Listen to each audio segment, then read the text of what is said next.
welcome to this episode of Retro Game Living Room. Today we're going to be taking a look at Coleco's last console of the first generation. It's also the last in a long line of Telstar video game systems. This is 1977's release, the Telstar Arcade, the world's greatest console ever to be shaped like a triangle. So stick around.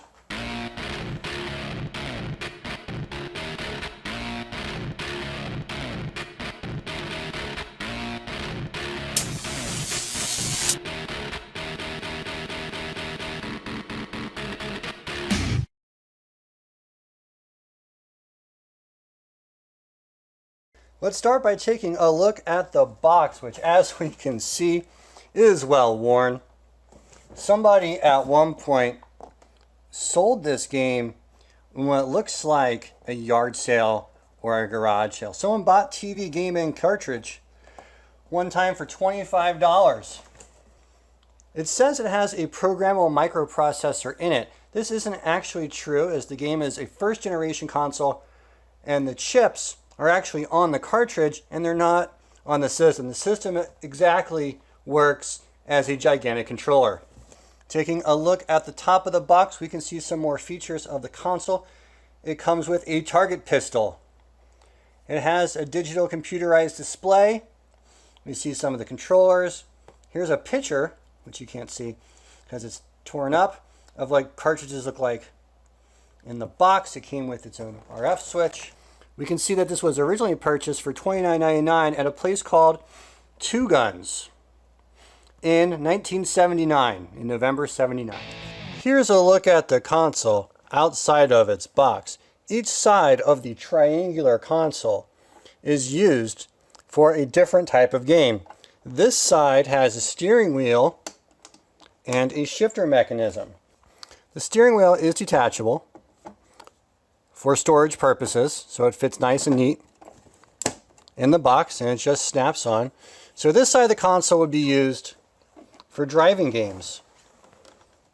This side of the console, which is missing a little sticker here, this side of the console features two knobs and is used for Pong style games. This is also like the main control area of the console. It has its reset button. Each cartridge contains up to 4 games, so you can select the game here, turn the system on and off, and select the skill level 1 or 2. And the last side of the console is for gun games. So it comes with a light gun. You can start the target. Here is where you plug in the AC adapter. And then we see here's where the pistol will plug into. So the pistol has a connector on it. We connect the pistol. It also has an area labeled remote, and this would be for 2 extra controllers, so you can have more than 2 players for one of the Pong games. Here's what the packing cartridge looks like. I love how shiny and textured this is. It's really futuristic looking and really pretty, and it almost looks like a deadly alien arrowhead. So this cartridge has 3 games: Road Race, Tennis, and Quick Draw, and we'll take a look at all of those. So the cartridge connects to the console. You push it in the back and then you push it down and it clips in, and then to remove it you pull the clip back and you pull the cartridge off. I actually have 2 of the cartridges. This is what a mail order cartridge would have looked like for the Coleco Telstar Arcade.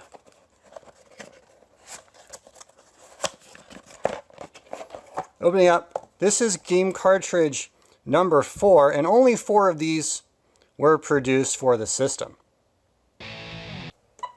Pressing the reset button serves the ball, so game 1 on the first game cartridge is just a version of Pong that you can see here is incredibly fast.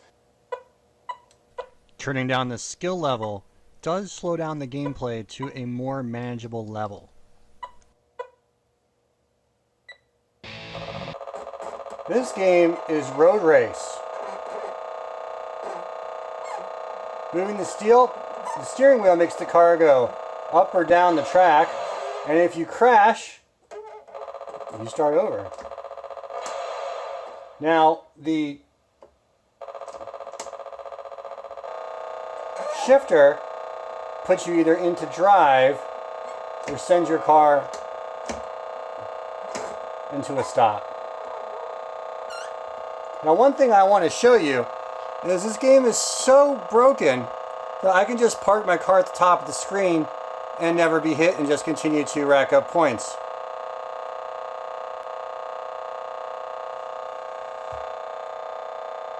The numbers on the left are my score, and the numbers on the right is the time limit, is how long I have to score more points.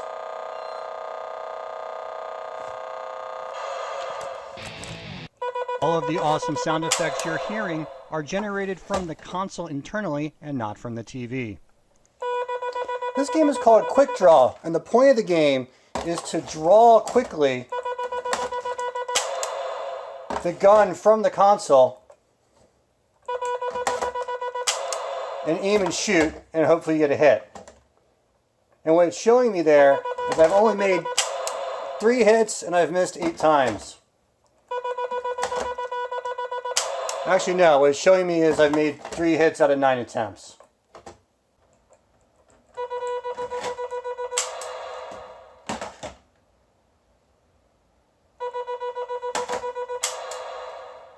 Got him. You know, I just want to show you this gun here. And there's something really interesting about this gun. And those of you who watch my Magnavox Odyssey video are probably going to guess what I'm about to tell you right now. So we'll see that it says Coleco Industries and made in Japan. And it's made in Japan because this is a Nintendo Kogensu game gun that was brought to the United States by Coleco. So this is one of their Nintendo's physical light gun toys. So I've always found it fascinating that Nintendo's been with the gaming industry before they released their own video game in the first place. So they started with 1972 with the Magnavox Odyssey, and we see that they're continuing to manufacture guns for Coleco, and they would also manufacture guns for several other companies around the world. We're going to be popping in game cartridge number 4 and playing some Naval Battle next.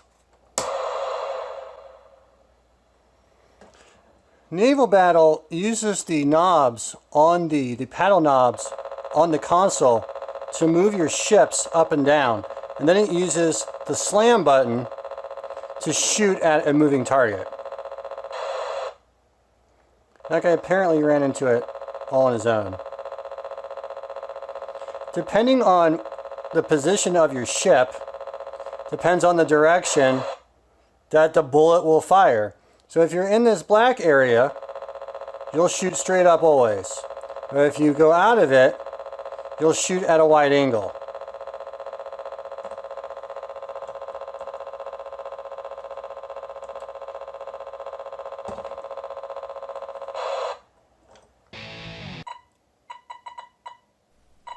You're watching Speedball on the Coleco Telstar Arcade.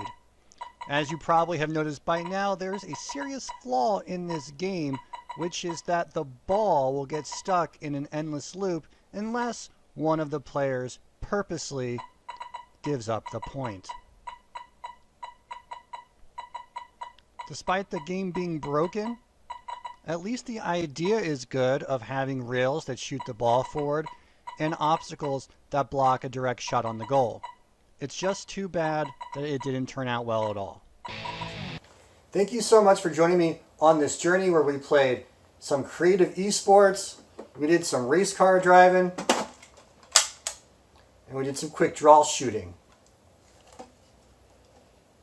One of the things that makes the Coleco Telstar Arcade such a unique piece of gaming history is not only was it, Coleco's last console of the first generation where they took a long break from console manufacturing before the ColecoVision came along in 1982. No. It's because it's the only first generation console released in the United States that had interchangeable cartridges. And look how just pretty these interchangeable cartridges are. Now, what a lot of people will tell you is that this is actually a second generation machine because it uses reprogrammable cartridges. These are not reprogrammable. So each cartridge contains a game on a chip, just like a traditional Pong console would. So these cartridges contain chips manufactured by Mose Technology, and it's the MPS 7600 chip on all 4 of the Coleco Telstar Arcade cartridges. So it's a chip on the system, and a similar system that works like this, that is around the same era, would be the Milton Bradley Microvision, also not reprogrammable. The chip is on the cartridge. I hope you agree with me that this beauty is the world's greatest triangular shaped video game console. It's definitely worth owning for a collector if you are not into first generation Pong systems. And it's probably not for you. These can go for over 120, up to, I've seen them up to 200, a little more than that in the recent years. So if you're into this kind of stuff, it's super cool. If not, just get something that you're cool with. Until next time,